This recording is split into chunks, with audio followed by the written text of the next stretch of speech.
back 20 feet out from the house. It's attached directly to the house, so it's not a standalone project. With the deck in the back. Okay. So on this area, you can see the house is on a corner lot technically on Hartness in Viola Terrace. And the addition would be kind of where the number 48 is, would not extend out in front of the house, would be in line or slightly behind the house and then extending backwards. So I wanted you to see the orientation. And then we can go to the architecturals and run through those. Hey. Sorry. Let's see if we see these ones better. Okay, so we'll go over the floor plans first. Just waiting for them to pull up. Okay, now I'm going to share them with you. Oops. I keep saying that, and then I don't do it. Okay, here it goes. We're ready, because up it comes. Okay. So it's So to the right. Yep. this is the existing home here on the left-hand side, and this is the addition, so let me zoom in for you. And we can move over to that. So you can see, it looks like you've got a bedroom here with a walk-in closet. Mhm. You come from the house into a hallway with a little closet. And then you have a bathroom here, shower, toilet, sink. And then going in the other room, you have an open floor plan, living room, dining room, It exits out to the deck. kitchen, and then that deck is here. Yes. So you have an exit to the deck there. So as described, it's fully attached to the existing dwelling and off that side. Here, let's see if it'll let me do the front elevation. Yep. So this is what the front elevation would look like. So you have the existing garage, the existing main house, and then you have the addition Right. With a full basement. with the full basement. With the Yeah. exit in, entrance into the existing basement and an egress out the side. I don't think you can see it there, but it actually exits out to the side. Yep, and that's an unfinished basement, right? Unfinished basement, correct. Okay. So here's rear elevation. So this is that deck off the side of the new addition. This is the back of the existing garage. And then you have, it looks like a little This is a ramp. ramp up Yep. to the deck. All right. And let me see, so that was front, rear, and then left and right elevations are right here. So the reason we're taking a little bit of time on the elevation is, as the board knows, one of the things the board needs to judge is whether the building maintains its appearance as a single-family home. So that's why we're taking a little bit of time on the elevation. Mhm. So this is that deck with the door to the addition. And then looking in the other direction, obviously you don't really see much of anything through the existing garage. Okay. All right. So if the board has seen enough of that, I can shut that down if you want, and we can go to comments. First, I'd like to see if anyone out in the public has any comments on this project, who may be in the audience today. Okay, not seeing any. We'd like to see if anybody on the Zoom call has any comments. If you do, you can raise your hand and they can unmute you so you can have a few words. You see any? No? I do not see anybody raising any hands. Looks good. Okay, Okay. no hands being raised. Okay. If you can't figure out how to raise your hand, you can just put your video on and, I do see there are a few departmental comments. Could one of us, somebody read those for me if you don't mind? From the tax collector's office, does not currently owe taxes. One comment, next to due is in November 1st, 2021. Fire department comment, bring entire house up to code with hardwired and interconnected smoke, carbon monoxide, and heat alarms. Matt Stencil from Highway Department, I did not see any changes to the driveway on the plans. If there are, please let me know. And then from Conservation, no need to file if doing work in previously cleared land. If going into the woods, applicant would need to file. Okay, thanks, Kyle. Any board members have any comments or any questions for Michael? Through the chair, I'm sorry, I don't have my zoning regs in front of me. But, don't we require a separate entrance, Jen? that's a code issue, and they have to have two means of egress, but let me go to the I accessory thought we had a apartment. separate entrance just for emergency purposes, or, I think that's a requirement, but, there you go. There you go. all right. You definitely need two means of egress for building code, which they have to the deck and to the house. Into the house, correct. Maybe that's because what we have been used to seeing has been a separate entranceway with a separate address, okay. Yeah. I don't see it on here. I stand corrected? Okay. So in terms of that, this has the appearance, that this design maintains the appearance of a single-family home? I would say. I agree. Because there's one entrance in the front and whatnot, so Mhm. satisfies that requirement as it's within the house itself. Good job. I think it's exactly what an accessory apartment is supposed to look like.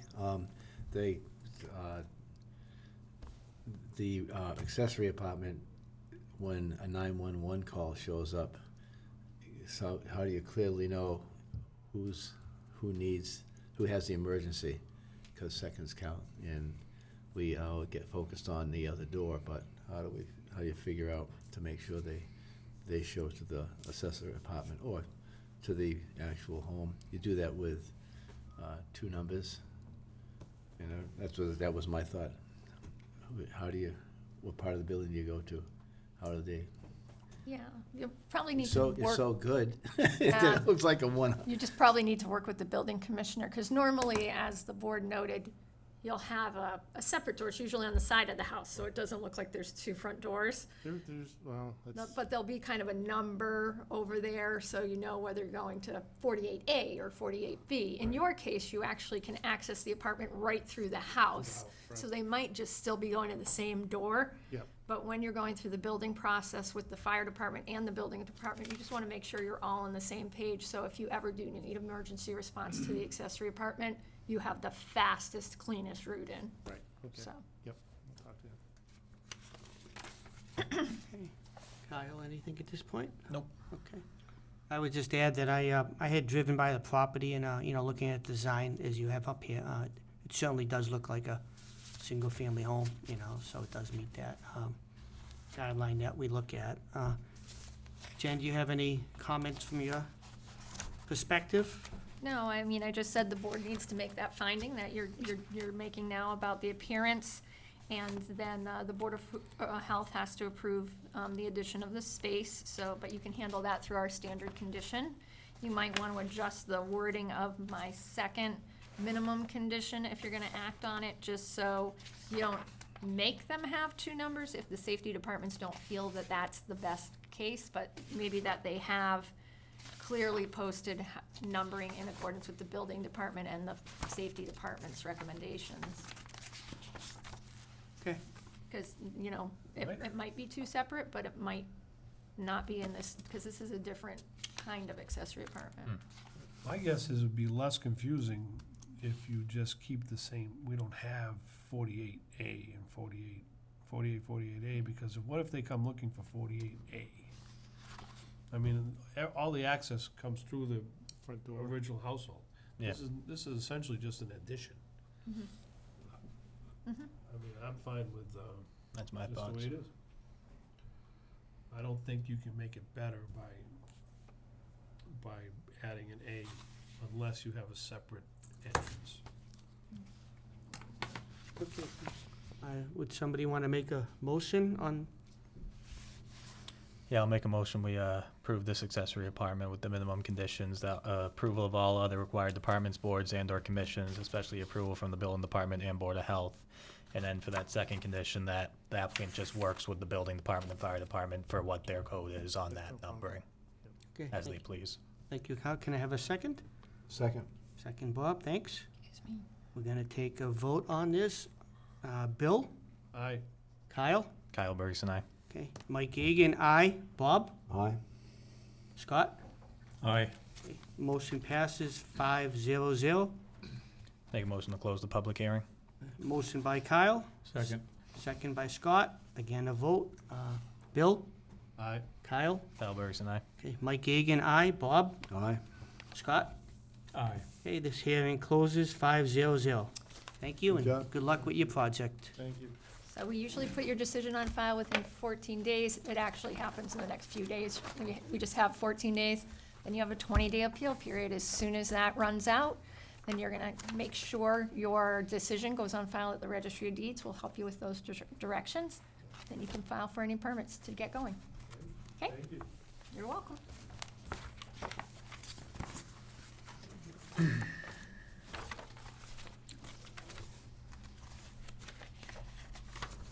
So, Jen, on this second item, it is considered a public hearing. We read the notice in or not? We don't need to read the No, notice? it is not a public hearing. Okay, so it's just action item. Give me a moment to settle in. I did want to, while they're getting set up, I thought I could just read in, very briefly, a little, description of the preliminary subdivision plan, so we all can understand what this hearing or meeting is tonight. And it's a preliminary subdivision plan filing is intended solely to gather input from the board and potentially affected parties. Any decision made by the planning board for a preliminary plan is not binding and require a subsequent definitive subdivision plan. The Sutton Planning Board is notifying you at this time as a courtesy to ensure your input is received in advance of the formal definitive subdivision plan filing. Jen, is there anything else you want to add to this, just so those on the Zoom and those in attendance understand this process? I think that more or less covers it. I just want to kind of stress a little bit of that. So it's intended, as you said, to seek input before somebody spends a bunch of money on the definitive plan details and all of that, kind of so they know what they need to really focus on.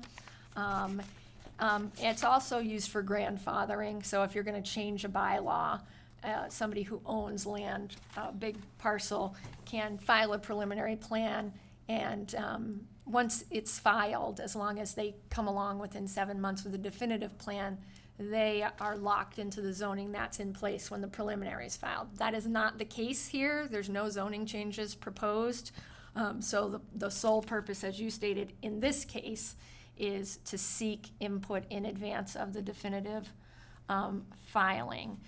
The board has 45 days from the date of filing, which was September 1st, to make a decision on the preliminary plan. They would either approve with modifications and/or conditions, or disapprove. If you disapprove, you must state in detail exactly why you disapprove. Whether the board approves with modifications or conditions, or disapproves of the preliminary plan, has little or no bearing on the definitive plan. The preliminary plan decision is never recorded. A plan cannot be preliminary plan can't be recorded at the registry. Again, it's really advisory or for grandfathering purposes. So I just want to make that really clear, that the point tonight is to really flush out the issues and give some direction, which is why we send out that courtesy notice to not just the legal abutters, who in this process are just those who directly abut the subdivision, but to anybody who might be affected in the immediate area. So in this case, we went to Mumford, we went all of Duval, and we went a little bit of Torrey for notification, just because those are all potentially affected people in the area. So just a little more detail on that. Thank you. Okay, thank you, Jen. Mhm. So we're gonna start off with the applicant or some people speaking on behalf, and I see a couple people up at the table ready to go, so if you could just introduce your name and be sure to speak into the mic so those on the Zoom call can hear you. Thank you. Sure, Mr. Chairman. Thank you very much. And if you want me to share anything to the screen, just let me know. Okay, sounds great. Mr. Chairman, members of the board, Jen, Wayne Bellick, Land Design Collaborative. I'm joined tonight by Tim Flynn of Flynn Build and Develop, also of Flynn Group Consulting. We're here on behalf of the property owner, Sutton Douglas Development. So as we, if you folks recall, we were before you, I think it was in July, with an informal, with a precursor to this plan, and we had gone over it. We did go over the existing conditions plan back then, so the question I have is, did the board want to have a brief summary of the existing conditions plan, or did you want to bypass that and jump right into the pie? I don't know, I would think it would be helpful to kind of go through it, because there may be some people listening on, we see the number of people Sure. on the Zoom. Thank To you. get an understanding of where it's at, so. Right, Mr. Chairman, I did commit to Jen that I would make this very fast, as I tend to be long-winded. Okay. Thank you. Thank you. So again, just for context, the site is located off of Duval Road. This is Duval Road. This is 61 Duval Road. Over in here's Conservation Drive in Douglas. Town line is this red line here. Shall I reorient this, or? do you I'm just folks- gonna, They can't hear him either on Zoom. oh, because you're not against the microphone. So let me share it to the screen, and I'll do my best to be your Vanna while you talk into the, Thank you. don't thank me yet.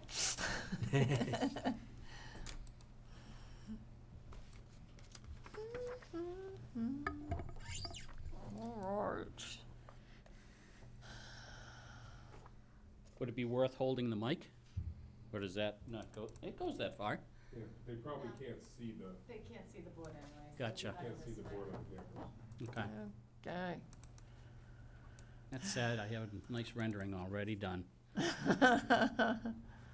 should There you probably go. get rid of the piece on the left there to get more screen real estate. Yeah, if I knew how, that'd be even better. How do I get rid of that? I think it's the line on the top left, the little This, corner thing, no, this down, thing? down one. Right, just a little bit, I think that's it, Click the picture itself, Jen. Oh, the picture itself? yeah, No. or the one below it. Hey, nope, Nope. and it's up under view, let's see what you see. Up in the tool. It's a PDF, so there's no view. There we There go. you go. There you go. Good job. Oh, that was just luck. All right, thank you. It's hard to look at home. Okay, go ahead. Thank you. So with north being straight up the sheet, Jen's got her cursor at Duval Road. 61 Duval Road is the site over to her left. Right in there. This one? And then just south of that is the town line that goes east to west. South of that is the town of Douglas. The property in total is comprised of several parcels, totaling about 131 acres. Of that 131 acres, 5.5 acres is located in the town of Sutton, with 125 in the town of Douglas. We had, as I said earlier, Jen, if you wouldn't mind going to We might want to go to the key sheet that shows all the proposed roads or the grading and drainage plan, I'm thinking. We can zoom in. Is that the one?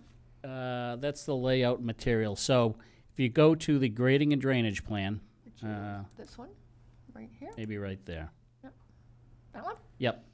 So the amount of land, like I said, in Sutton is only 5.5 acres. Of that subdivision road, so if I just quickly go through the roads, the main road, the Spine Road, thanks, Jen, measures 2,721 feet. Road B is that loop road off right in that area. Right here? That loop road measures 1,322 feet. That cul-de-sac over to the right measures 679 feet. And then as you scroll down, Jen, that funky-looking road in there measures 853 feet. That was added after comments from the planning board here, town staff meetings both in Douglas and in the town of Sutton, and just the general feedback that we obtained from a couple of abutters we had met with, or the residents of Sutton who are here tonight following our last meeting with the Sutton Planning Board. The subdivision is going to have 31 house lots. All of them are going to be served by septic and well. The number of house lots in the town of Sutton are 2. So the access to the subdivision, there are 2 points of access, one at Duval Road and the second one at Forest Street in Douglas. And again, that second one, originally we were looking at an emergency vehicle access, but if you recall, the concerns that were raised was, concentration of all the traffic coming out to Duval Road. So we modified that and have made that a road looking to be accepted as a public way following the completion of the subdivision. At this point, Mr. Chairman, I would, if it's okay, just open it up to questions to you folks and to the public. I can answer whatever questions you have, any Okay. specifics. Okay, thank you. Probably the best way to go about it. Okay, I think first we'd go to those that are in the audience here who'd like to speak. And we do have some gentlemen, we're gonna have to have, if one of you gentlemen could slide off and he can, if you don't mind, temporarily in.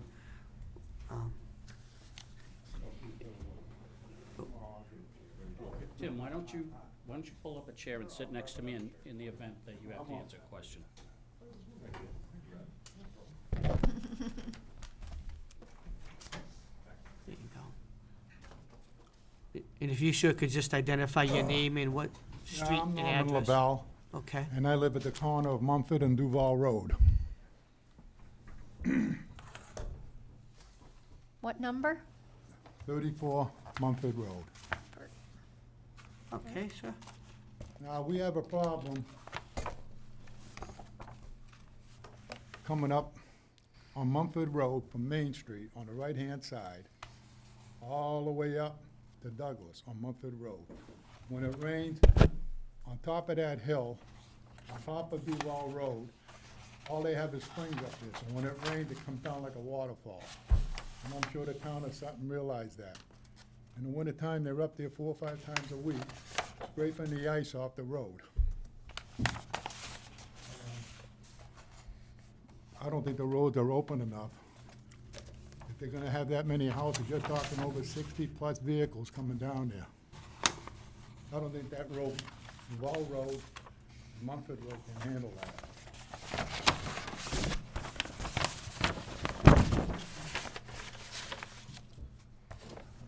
Are you pulling it up, Jim? I am pulling up the neighborhood. So we I've been living there for over 50 years, and that water comes right down. We have nothing but springs up on the top of Duval Road. Okay. So how are they gonna stop that? Traffic is it's bad now like it is, because when you come down to Duval Road to okay. meet Mumford Road, on your right-hand side, you gotta be halfway in the middle of the road before you can see traffic. And on the left side, in a matter of seconds, a car can come right up to you. That's Even- Mumford, You know what I'm saying? This is Mumford into Maine, and this is So Duval. it's a very dangerous corner right there. And I don't have to explain that to you, because you can look at the guardrail, where a lot of them just slid right across and hit the guardrail. So you say We've been where, having problem there for over 35, 40 years. so where did you say the water comes from? The top of the hill, Up here, up, higher up on higher up, Mumford? on Duval Road. Oh, on Duval, Yeah, it so comes- this way. And it comes right, all the houses going up on Mumford Road on the right-hand side. You can see how the driveways washes away. And where Duval Road meets Mumford Road, Right here. that's very, very dangerous. Before they had the guardrail there, you should drive right across and end up on Mrs. Forsythe's property. Yeah. And we've always had a problem there. They put a stop sign up, but still, you have to stop 3/4 of the way in a row before you can see traffic coming. Because there's no way, at nighttime you can see it with the lights on, but you can't see it during the day. And by the time you get halfway in a road to look on the right-hand side, in a matter of seconds, a car coming up. Matter of fact, they're going like 40, 45 miles an hour, and it's only a 30-mile-hour road. And they're traveling a little bit kind of fast. And no one knows that better than me, because I live right on the corner of the street. Okay, thank In you. the wintertime, you see the superintendent of the town, and you can talk to him how that road is nothing but sheet of ice Okay, when it rains. okay, thank you. Wayne, I don't know if, Anything else you right, wanna no, know anything- about it? yeah, no, Wayne, do you have any response? You want to wait till, I assume we have a number of people want to make some comments? You want to Sure, wait but- to the end, or you want to have anything? Sure, Jump Mr. in. Chairman, if I could just Sure, briefly of course. Yeah. respond to that. That may eliminate a question of similar concern. With respect to the stormwater runoff, as the board knows, as Jen knows, under the state stormwater regulations, we're required to mitigate at the property lines with no increases in the peak rate of runoff. So we would do that, and that's the way we're looking to design this system. We have heard concerns about the condition of Duval Road at the intersection of Torrey, and Duval Road at the intersection of Mumford.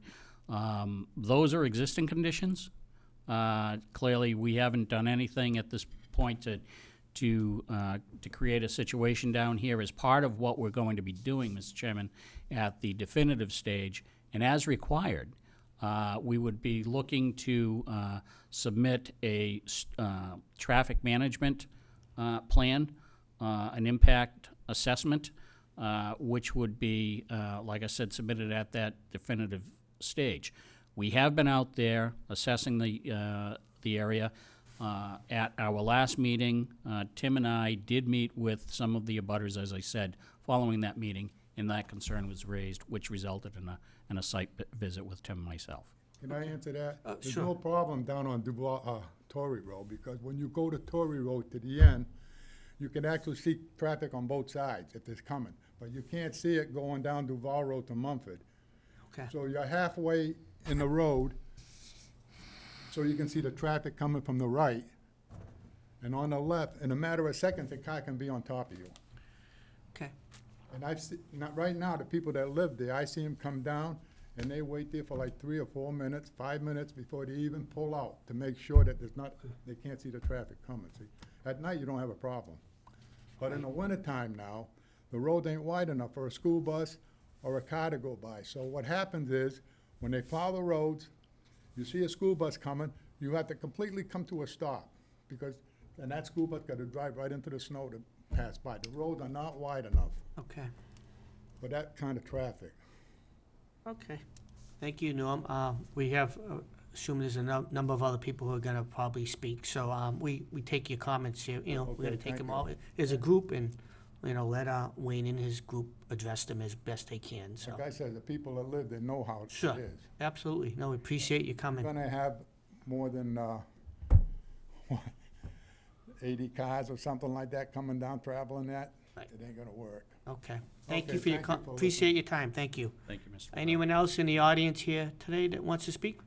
Okay, ma'am, if you want to come up, and again, if you could Please say your name and address to start and speak into the mic so everyone can hear you. Thank you. Rochelle Forsyth, 33 Mumford Street, Manchog. I'm across the street from Mr. LaBelle. Right there.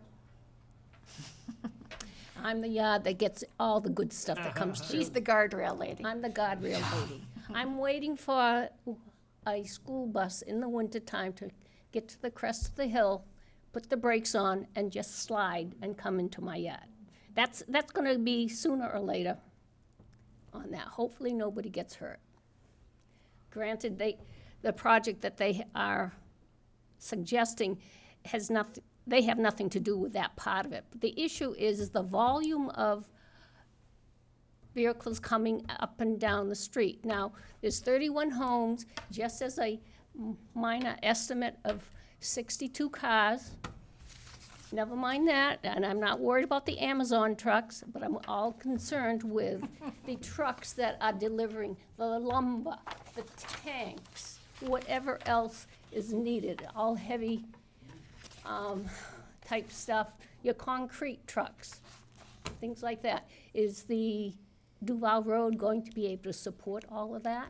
If they hadn't made a bigger access road up on, I believe you said Forest Street, it would be all coming down Duval.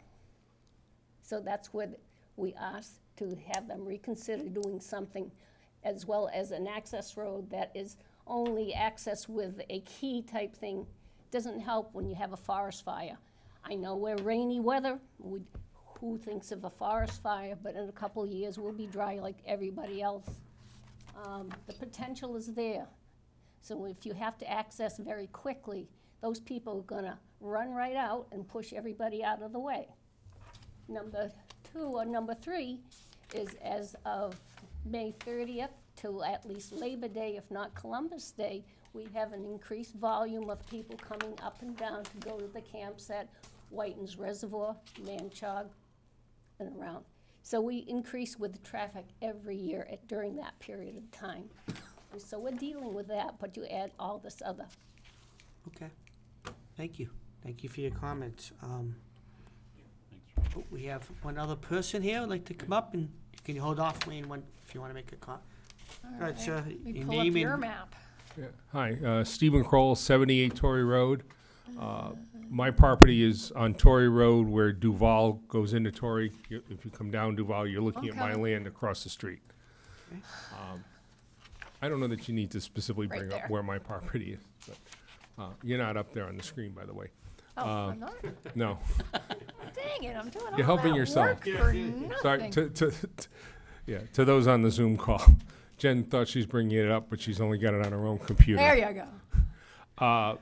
Torrey Road there, both sides of it, from Duval heading towards Manchug, that's all wetlands right there. And that road is sinking into the back into the ground. It's currently cracking and folding in on it, starting to fold in on itself. I've lived there about 5 years. That's definitely not gonna, I hadn't even thought about the heavy trucks that Rochelle mentioned. But if we've got a lot of heavy, construction traffic on that road, that's gonna disintegrate and need to be rebuilt when they're done. That area of Torrey in particular is worse than, it's not great the rest of the way down towards the Manchug Dam. And the Manchug Dam probably needs to be evaluated for handling the extra traffic and construction traffic. It would probably make sense to have a requirement for heavy construction traffic to come from the Douglas side, from West Street / northwest. Birch Street that's Birch Street in Douglas that Torrey becomes at the line, and that is in much better shape and much better paved than Torrey is. So, that's my initial concern. I have to reiterate, on the Mumford-Duval intersection is a disaster. As it stands today, it can barely handle the traffic that's there. It probably should have 3 stop signs, not just the one on Duval. It should probably have a stop sign on Mumford in both directions, so it becomes a 3-way stop on a 3-way intersection. And that's today, never mind going forward. Mumford is extremely narrow. two regular cars, two compact cars can barely pass at the same time, especially with many of the residents on the side towards Manchug. I forget if that's east or south. Yeah, that side. Park on the street. They have because the hill drops. They have very little on-property parking. So, the winter is pretty bad.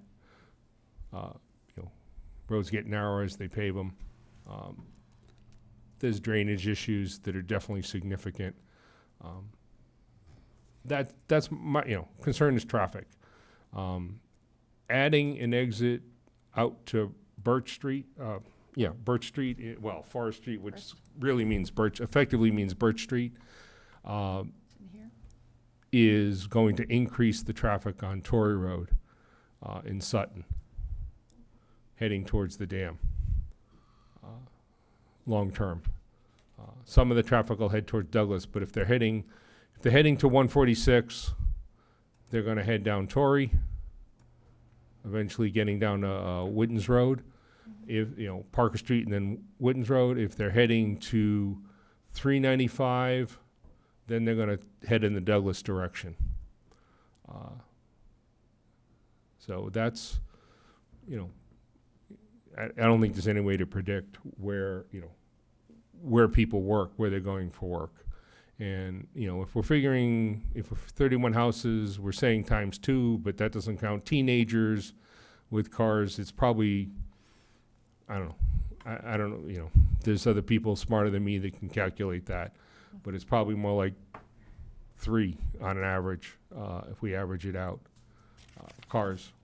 At least 2 of which are making 2 trips a day to go to work. But it's concerns are all traffic. Also, some of the traffic that's going to head towards onto Torrey and down is going to end up traveling past Stevens Dam, which I just sent you an email today. I just thought about that. That's a spot that ought to be considered and looked at anyways. I don't know if that's planning department or whatever, but it's not a turn, but it's a blind straightaway. I don't know if any of you have ever drive down that way as you head towards the post office on Manchug. But, 2 cars can't pass. Yeah, 2 cars can't really pass in both directions at the same time. It's so narrow. Okay. So just general traffic concerns in that whole area was never designed, barely designed for what it has now. Never mind adding more. So it's not that I want to stop anything. I just want to make sure that that the town of Sutton, fully considers what they need to do, and whether I don't know whether that, fixing some of those things are the responsibility of the developer or the responsibility of the town. But they're going to be affected, and they're going to wear out. We're going to wear out some of those roads sooner that are already borderline. And, the Stevens Dam location, I don't know if I've never seen an accident there, but that's got to be sheer luck. I stop. If I'm heading towards the post office, towards Manchug, and that's on the Stevens Dam side of the road, I stop before I continue on, because I can't see who's coming, and I don't know if they're shoved all the way over. And that bridge needs work. We have Jersey barriers on the other side of that bridge, as temporary Jersey barriers, I should say, as a stopgap. Jen knows a lot more about that bridge than I do. My thought is that maybe we move some of those nice granite blocks back, excavate behind them and shift them back a little bit.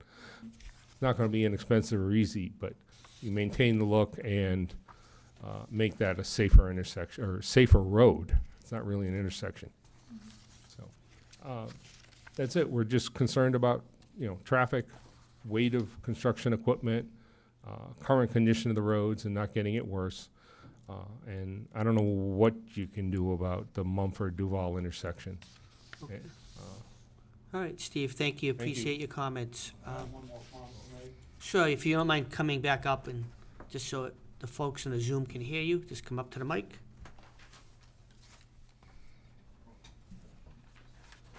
Now, they made a comment about septic system and water. Now, everybody that lives around that area is on septic system and water. Will that affect their water system? being so many houses there? That's something for the ground Will they go studies drown, will to. they run out of water or what? I mean, everybody's up there. So I think on it. he has an answer. So I think that's a great question. Thank you. There are a couple points that have been brought up. One, the condition of the roads. Again, pre-existing condition. Two, traffic. I would love to say I'm a traffic engineer, but when we do these public hearings, I thank God I'm not a traffic engineer, okay? I'm not a traffic engineer. We have one on board. They're compiling the information. They've done some assessments throughout the area. They're going to have a full traffic impact assessment to address these concerns, and there will be an engineer here to address those concerns at the definitive stage. I thought it was a couple people had brought up concerns about the structural integrity of Duval Road and the other roads with the heavy traffic. One of the things that Tim and I are discussing is he's got a large site, and typically on sites like this, to alleviate those concerns, plus with the cost of materials today, he's got materials on site.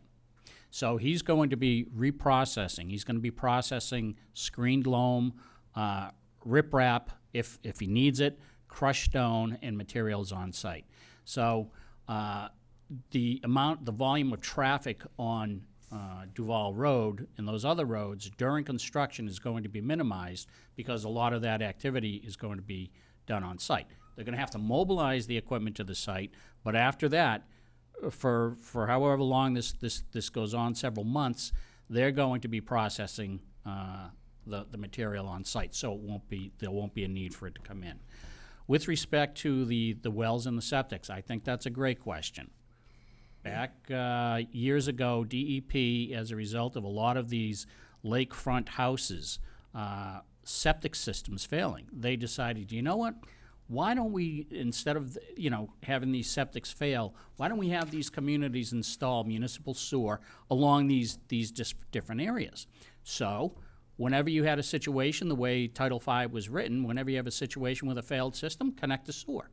Well, what happened was, after monitoring some of the base stream flows in a number of these streams and some of these water bodies, they found that the water was being transferred out of the area. So now they've gone back to recharging and leaving and putting your septics back on the properties, and they've changed their regulations so that these sewer projects aren't as extensive as they used to be in these more rural communities. With that said, in addition to that, in 1995, the state had come up with the stormwater state stormwater policy, which is the board is familiar with, and adopted regulations as a result. Because of that, and as part of the stormwater study, we will need to look at groundwater recharge, which feeds the aquifers. So anything that comes out of the ground from these wells is going back in the ground through the septics. I know it sounds nasty, but that's just basically what happens. Any of the impervious area that's on the site has to be accounted for by taking any of that impervious area and the runoff generated from it, and rather than have the runoff go off the site, put it back in the ground. So we'll be sizing systems for that as well. So it's not like it was years ago. With the environmental laws having changed, it's a totally different beast. Thank you. Okay, thank you, Wayne. You mentioned Title V. Yep. I've seen that where it failed a lot in different homes. The old system was better than Title V, to tell you the truth. Because I've worked on them, and I found out that Title V, a lot of them failed. They have, and Mr. Chairman, a lot of that, just for the public's knowledge, is just the home ownership, the operation and maintenance. It's the same thing with the stormwater system. If the town doesn't operate or maintain the system, you're gonna have issues. Well, the problem here is, when you buy a house, I don't care if it's Sutton, Douglas, or Whitenville, they say you have to have Title V, where the old system been working for years and years and years. And they rip up the old system, they put the Title V in, and that fails. What do? You try to go after the contractor, and you can't. It takes years and years to get them to fix it right. Now, I've seen it happen more than a dozen times. So I don't know what to tell you, but I know that Title V, the old system was a hell of a lot better than the Title V, because when they had the pipes going in the ground, they were laying on top of rocks, and the water would go right through. Now that Title V, the pipes are laying on top of sand. Sand turns to mud, don't filter. Okay. No, appreciate So- hearing your additional comments. I mean, I could be wrong, I could be, I'm Right. just telling you from what I actually saw. Okay. Okay. And like I says, there's a lot of houses where they're gonna build. What's gonna happen to their water? Are they gonna run out? Some have dry wells, some have, hand dug wells, some don't, some, because there's a lot of people up there right now, if they use too much water, like washing or something, they can't get enough water. They have to wait till it builds up again. Okay. No, that's, we hear you. Thank you. So- Well, Like he says, storage, it's gonna go back into the system. What kind of a system you gonna have to do that? Take the storage and turn it into water? Mr. Chairman, once sewage goes through, effluent goes through 4 feet, believe it or not, once it goes through 4 feet of material, it's potable. I wouldn't wanna drink it. I wouldn't either. Well, all right, here we go. Amen. okay, thank you, Wayne. Thank you, sir. You're welcome. No, you want to come up here? We got another comment in the audience here today. Robert Nunnemarker, 24 Singletary Ave. First thing I'd like to ask is, what is your professional designation? My professional designation? Yes. I'm a project manager in my firm. I'm the owner of my firm. Are you a land surveyor? I am not. Are you a civil engineer? I am not. But, This particular site, I don't live anywhere near it. I've driven over the roads, all the roads in that area, for a number of years.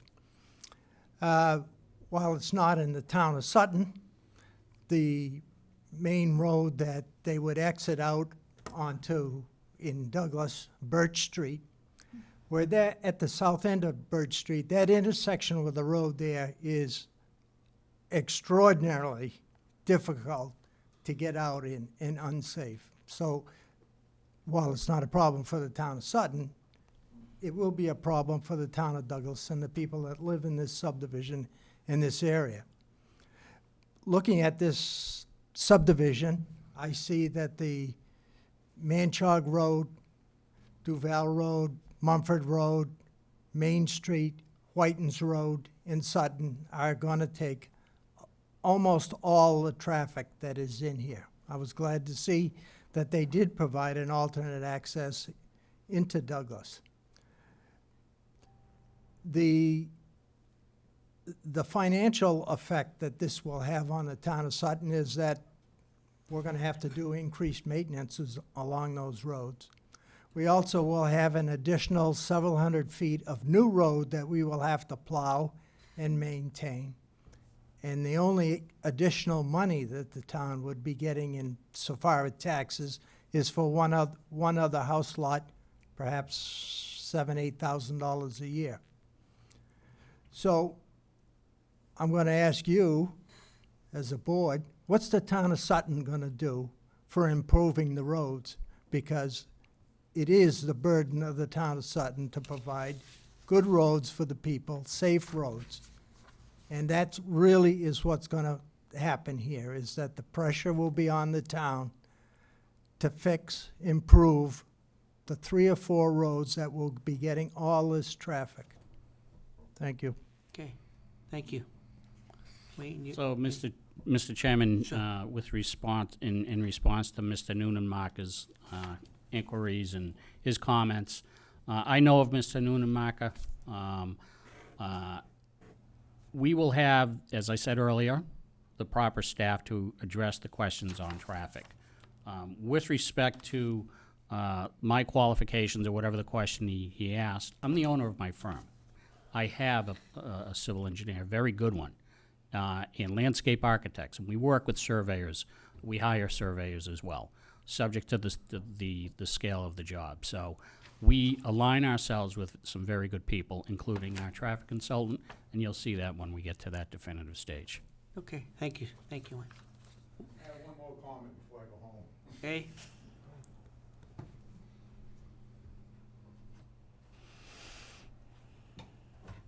You know who my name is, Norman LaBelle. Yes. I would like 61 Duval Road to be a fire road only, emergency, not for traffic. Okay. Noted. Duly noted, yeah, thank you, yep. Okay? Yep. Thank you. So through the chair, we've heard a lot of comments tonight on traffic and road and safety. I'd be curious if anyone out in the public has any other comments. I mean, we've taken all the feedback in. I mean, just hearing the roads are bad over and over, it's not gonna get us anywhere right now. We know the roads are bad. We know it's not a good situation there. So Okay. through the chair, if we could ask questions that aren't related to that, if anyone has any. Sure, yeah, Bring up. good point, Kyle. I am watching Zoom, so if anybody wants to raise their hand on Zoom or just turn on the camera, if you can't figure out how to raise your hand, just turn on your camera. Diane, David, Hi. there we Yes. go. How are you? I was hoping you'd chime in so I wouldn't have to read your entire email, but Thank I you. will if you would like me to. No, that's okay. I'm at 49 Duval Road in Sutton. And, you know, I had sent Jen an email earlier, basically echoing the same concerns that a lot of our residents have about the integrity of the road, the safety, and et cetera. I'm not going to go back on that because it's been brought up many times. But from where we are in our backyard, I'm not sure what lot number it is in their development that abuts us, but actually it's Lot Lot- 29. lot 28 on the drawing there. And I actually was fortunate enough to watch the Douglas presentation that you, Wayne, and I'm sorry, I don't know his other name, I forgot. But, Tim. you know, Tim presented on, which I found to be a lot more descriptive and informative than this evening. But one of the concerns that I have is when they did the wetland surveying, when was that done again, Wayne? Through the chair, that was earlier this year. We received an order of resource area delineation from the Douglas Conservation Commission in May. That process ran from March to May. The wetlands were delineated in early March and field located by survey and wrapped up the process in May. So to your knowledge, because we were actually in a drought period during that time, does that impact the surveying at all, or?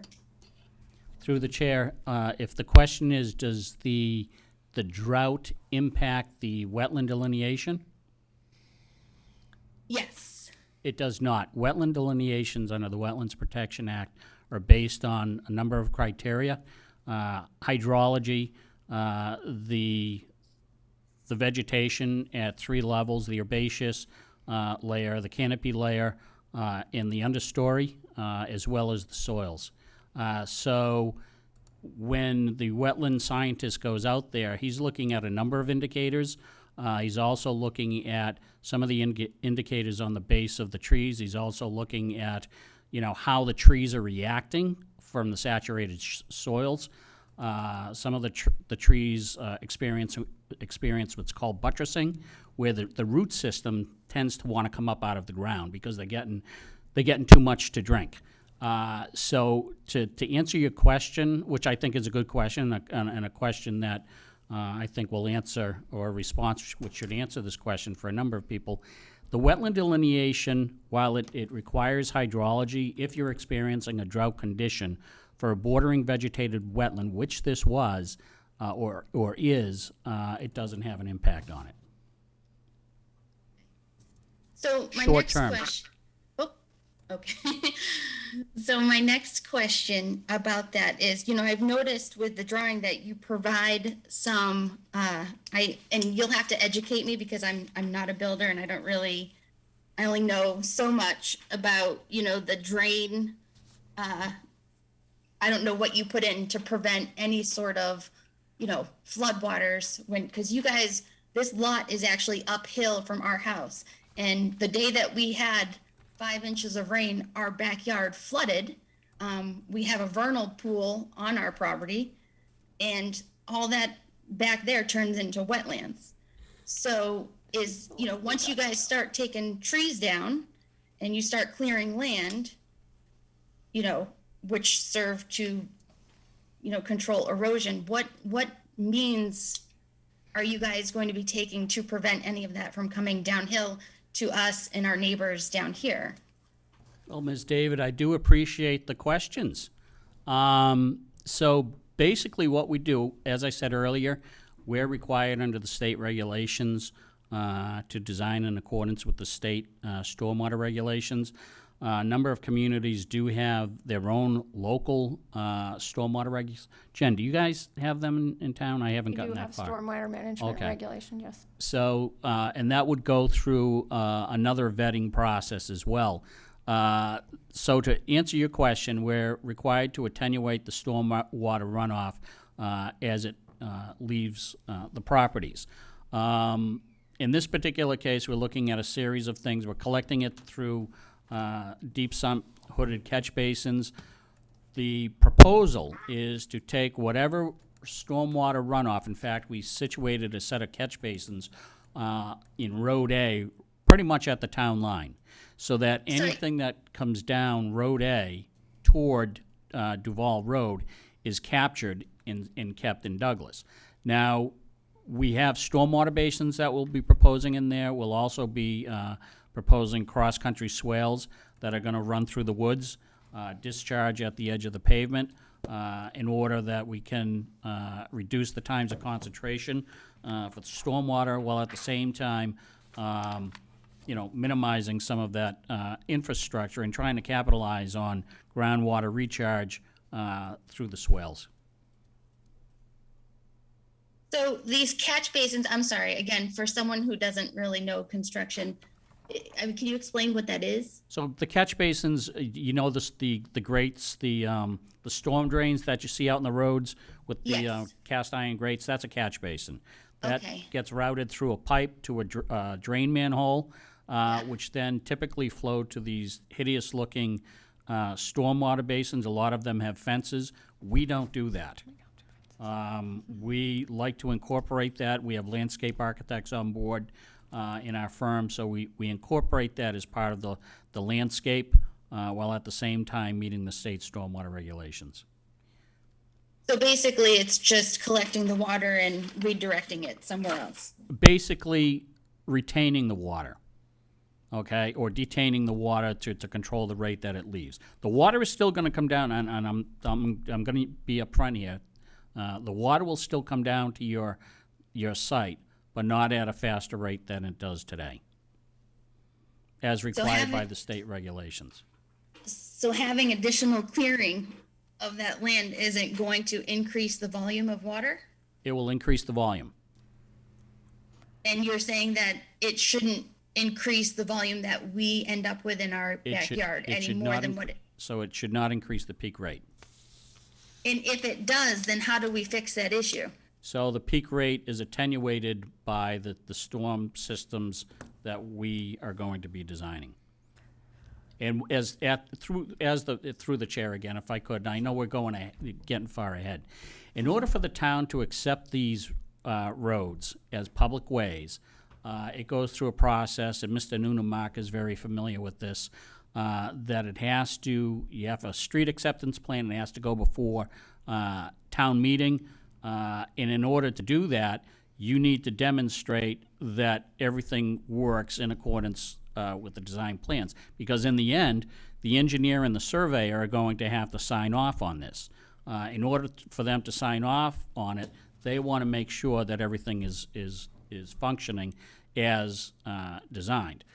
So basically what our engineers do is they go through we collect all the data, the survey in the field in the end, and then they would run the hydrologic models that they had run as part of the design and confirm that everything's functioning as designed, based on what was built. Mr. Chairman, if I might, just Sure, Jen. Jen Hager, the town's planning director. I just want to address stormwater management, just so you get a kind of a broad overview. And again, we are ahead of ourselves in terms of kind of preliminary plan detail versus definitive, but I think hopefully it'll help everybody in the long run. Stormwater management basically says, right now, the rain falls. And the rain is still going to fall on the same locations after this project. So the rain falls, right now, it's hitting ground that is wetland, it's hitting ground that is trees, and over many, many hundreds of years, there are basically data derived that say, if there's trees here, mature forest or young forest or grass or woodlands, that area soaks up so much water.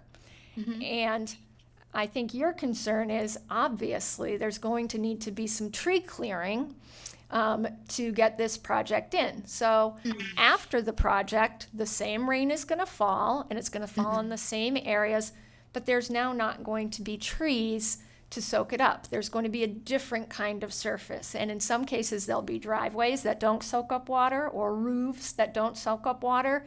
And all of that is assigned that same kind of factor in stormwater management. So before the project ever begins, as part of the definitive plan process, they have to file what's called the stormwater management plan. And it says, right now, the rain falls on this land.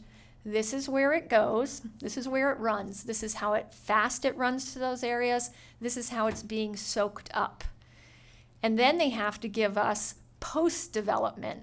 This is where we intend it to run. This is how fast it will run based on what will be there after development. And then they also have to look at something called suspended solids and things that might be in the water post-development. If you're rolling around here with cars, you might have some oil, you might have different kinds of sand or dirt or things that would come off, fertilizers that come off a lawn. All of that is quantified. This is what was falling before, this is where it was going, this is how fast it was being absorbed, this is what's after, this is where it's going, this is how fast it's being absorbed. And stormwater management says at the property line, you cannot increase the volume of water. So right now, say there's 20 gallons of water running into your backyard from the woods right now. After this is developed, you can't have any more than that same 20 gallons of water running into your backyard. And if it's only running at you at 10 feet per minute right now, and I'm just pulling numbers out of the sky, it can't run at you any faster than 10 feet per minute after the development. So they have to show in their very complicated stormwater management plan how they're going to accomplish this, because that's the law. And then the planning board hires our own peer review engineer. Graves Engineering is generally our peer review engineer, and they go through the plans and the stormwater management calcs with a fine-tooth comb, make sure they're using all correct assumptions, they're using all the right numbers and models, and then even after all that, the board puts conditions in any action they take in terms of things like maintenance of the stormwater structure that was mentioned, because they don't work if you don't maintain them, and what happens if it's not perfect. What happens if something goes sideways? So that's kind of the whole stormwater process, kind of in not the smallest nutshell you've ever heard, I'm sure. But that's what happens with stormwater management in terms of trying to make sure that whatever you're experiencing now, you will not experience anything more intense, unless, of course, you have more intense storms, which obviously we're experiencing more and more. But that's the way stormwater management works now. Whatever falls now and runs on or off this land now is the same stuff that will have to fall later and run on and off this land. There are some cases where you can reduce or redirect flow to fix some issues off-site, but they're very limited, again, because stormwater management doesn't want you taking water that's supplying wells in this part of town and sending it somewhere else, because then those Right. wells suffer. So if you've got some existing issues, there may be some ability to help mitigate that a little bit, but not substantially, because then it does harm in a different way. Okay, that answer was very informative, and I really appreciate that because it helps alleviate some of the anxieties for their development. Which brings me to echo again the same concern about the 31 additional homes and all feeding from the same aquifer, and how how is that going to impact the quality of our water moving forward, and the volume. He doesn't have to. You don't have to go into the answer, but if you're listening to concerns like you were listening to the concerns of the Douglas residents, then I would like to voice that same issue here. Duly noted, for the record. Thank you. Thank you. Through the Thank you, chair. Diane. Thank you very much. And we are listening to these concerns, and we'll have that addressed as we pull together our stormwater management program. My response, just for clarification, Mr. Chairman, about the no increase in volume being needed to be addressed was under the state stormwater regulations and not the local bylaw. Okay, thank you. Is there any, oh, sorry, Bob, you have a quick comment? Oh, Oh, and Diane, the board, anything that is submitted to the board via email is a public record. The board gets a copy of all of those emails, as does the applicant's team. That's required by law. So there are at least 4 public comments that were received and that are part of the public record. okay.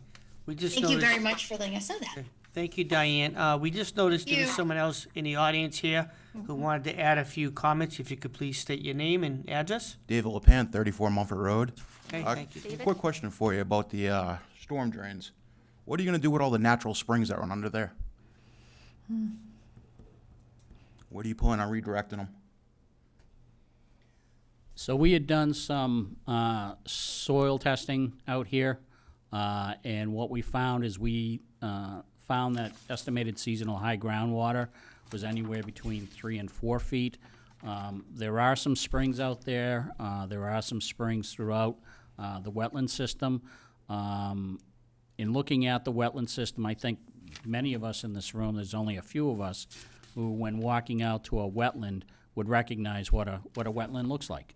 And like I said, there are a number of indicators, and unless you know what to look for, you wouldn't know, what you're looking for. So with respect to that question, I think it's a good question.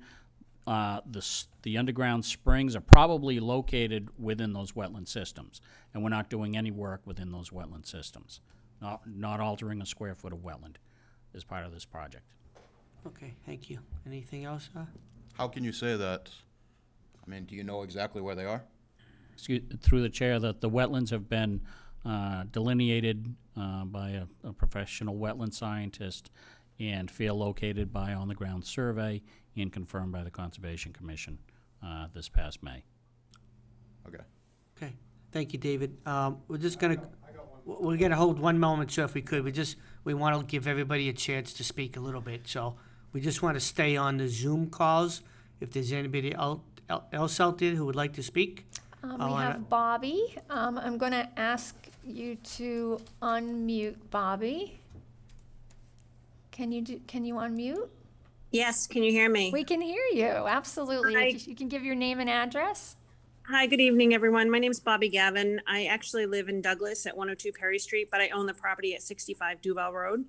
Curry and 65 Duval is owned, okay? Yes, and I want to make a comment about the natural springs.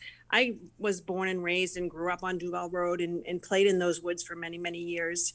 And about 20 years ago, we were putting in a new well at Duval Road because ours had collapsed. And during digging that well, we hit a natural spring.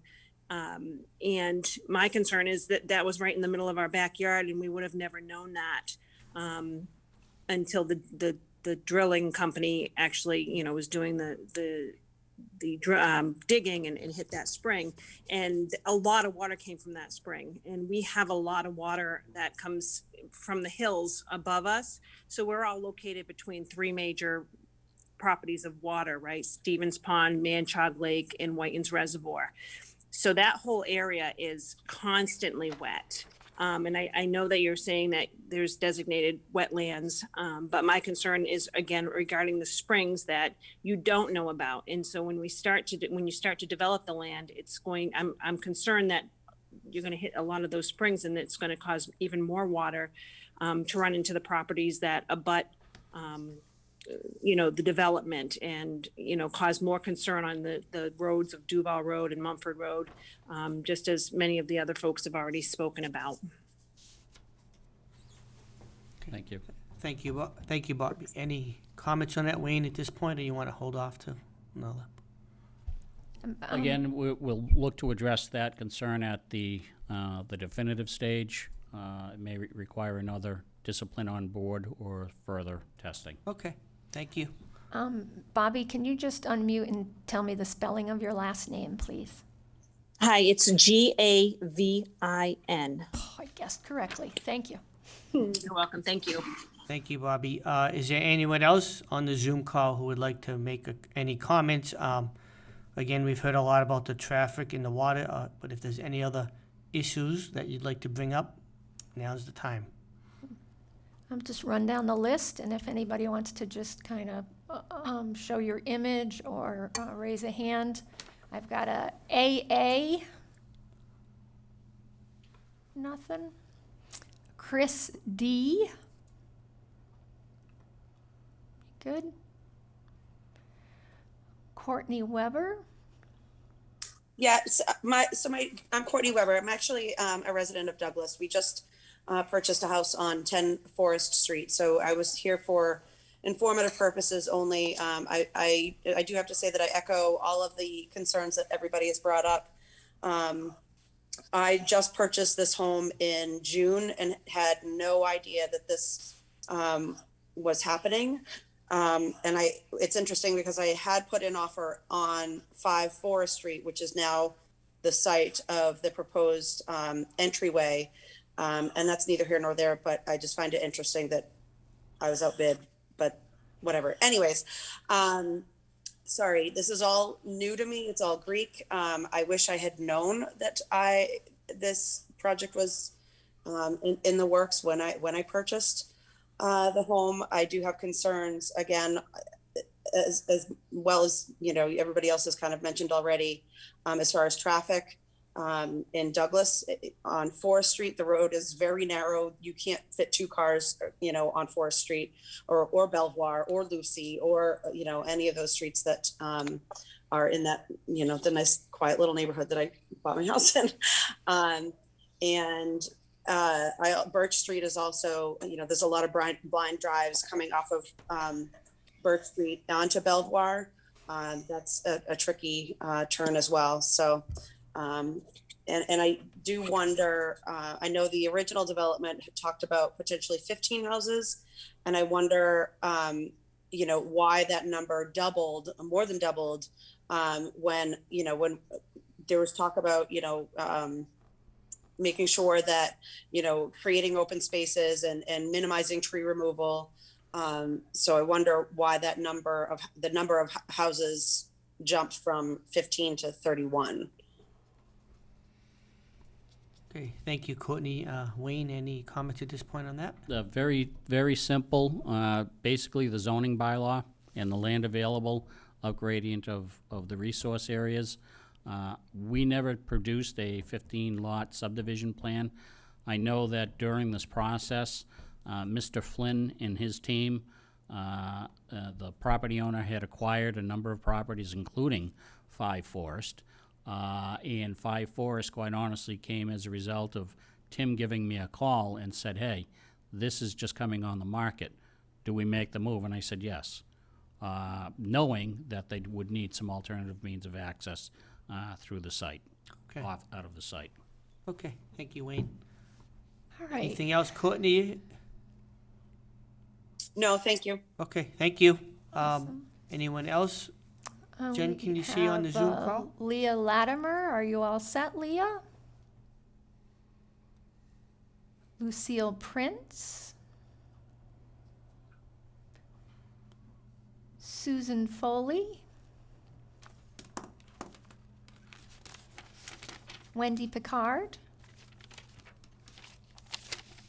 Right, and please remember, you can send any comments you might have to the planning department via my email or through the links on the town's website. The town's website is suttonma.org. You can just click on the planning page and click on my name or any of the email links. Our emails are also actually listed in the left-hand links. And that is also j.hager, H-A-G-E-R, @town.sutton.ma.us. Anything you send to me is part of the public record, goes directly to the board. Okay, thank you, Jen. Was it someone else in the audience want to make one more comment, or are you all set at the point? Well, someone brought it up about the storm drain. Okay. Some work, some don't. Okay, you need to get up to the mic, sir, first, okay, so everybody can hear you. Thank you. All right, this, you got my name, Nominal Bell? Yes, yep. Yep. All right, they put in a storm drain where Mumford Road meets the Douglas line. Okay. And they put in a storm drain there, they dug a hole, they put a whatever you call a cover there, and they went down about 200 feet with stones and pipe. About after, I'd say 20 minutes to 30 minutes of rain, that storm drain filled right up and it went into Douglas. So some storm drains work, some don't, it all depends. Okay. All that work they did, as far as I'm concerned, was for nothing. Okay, okay. Thank you. Thank you. And Like I said, I was gonna mention about the water, where they're gonna be doing the building, but she answered that Okay. perfectly. With the springs. And, Great. thank you. Awesome, thank you again. So at this point, Jen, do you have any additional comments? I know we've heard a lot of comments from a lot of people, so. I do not have additional comments. If you want me to kind of run through the process from here in terms of just the preliminary, I can do that. Maybe just before that, is any board members have any Oh, yeah. comments before Jen begins? That'd be Or you good. want to wait till she starts? Okay, Jen, go ahead. Might be. No, I Oh, have a go ahead. couple questions. Go ahead, Bill, sir. I'd like some more riveting stormwater management talk from everybody. No, I just have, through the chair, of course, some quick questions. So, all the subdivision, will they be drawing upon their own particular well, their own well? They will, And they will have their own sewer? they will. And then in this development, in Douglas, what is their subdivision regs for lot size? In Douglas, they require 90,000 square feet with 200 foot of frontage. And as this board knows, in Sutton, it's 80,000 square feet and 200 foot of frontage, 250. 250. And does Douglas have any requirements for dead-end streets? 1,000 feet. We're 500. Will the applicant be looking to turn these over to be public ways or public roads at the end of this development? Yes. And is the applicant willing to upgrade all roads, Duval, Mumford, in the general vicinity of the area? So we have just, through the chair, we've just heard these comments tonight, and we've heard a little bit before. At this point, again, it's a preliminary plan. I think those are good questions, but I think at this point, it's a preliminary plan. We'll have to assess. We have spoken with Matt Stencil a little bit about his plans for Duval Road.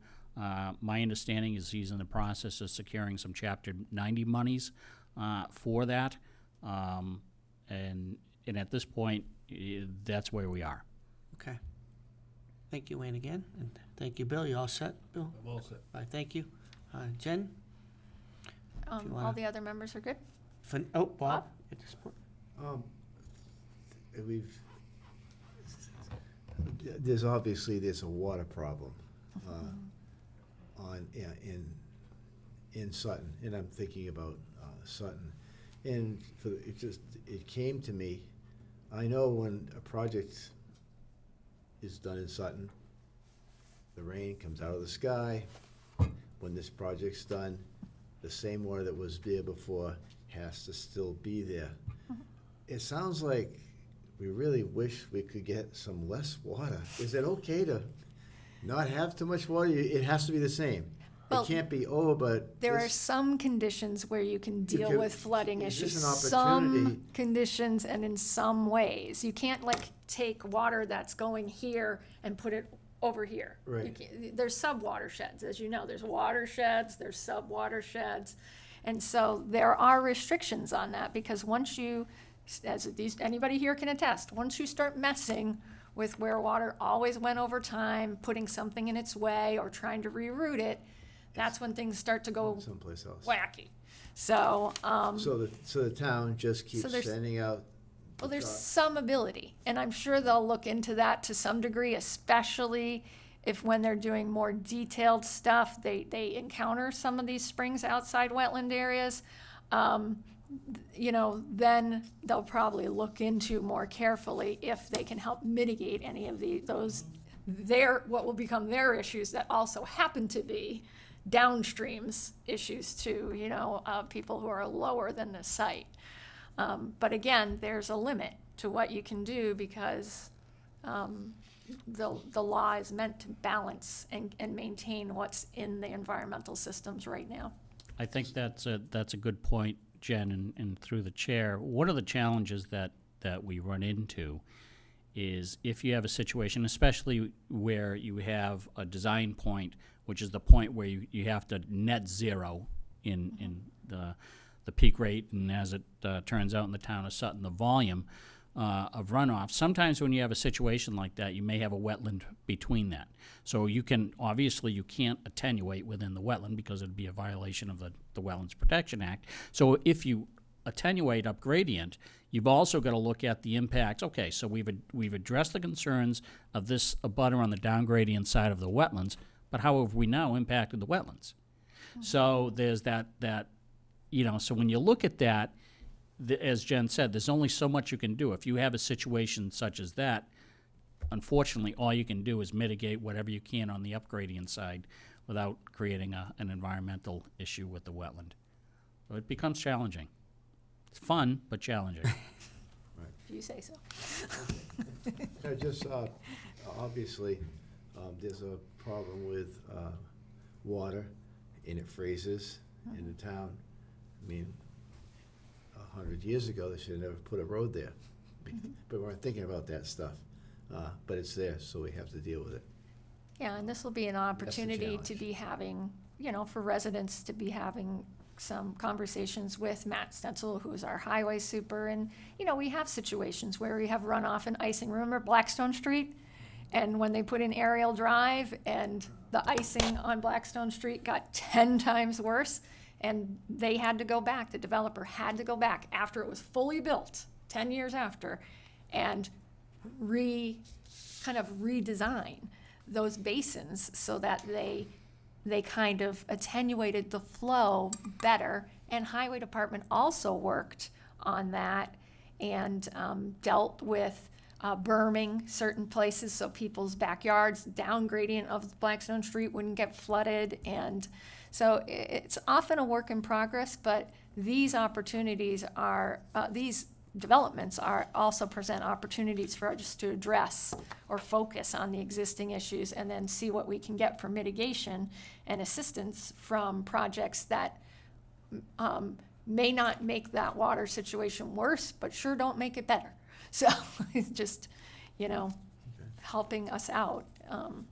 Because as was mentioned earlier, other than the taxes from one additional home, Sutton's not getting much out of this. And we recognize that. We recognize that. Okay. Jen, you wanna? All right, so where we are. As I mentioned earlier, this is a preliminary subdivision plan. Preliminary is just meant for input. The board does, under the law, have to approve with modifications or conditions, or disapprove a preliminary plan. The only reason we don't generally lean towards disapproving preliminary plans is because you have to state in detail all the reasons why you disapprove a preliminary plan.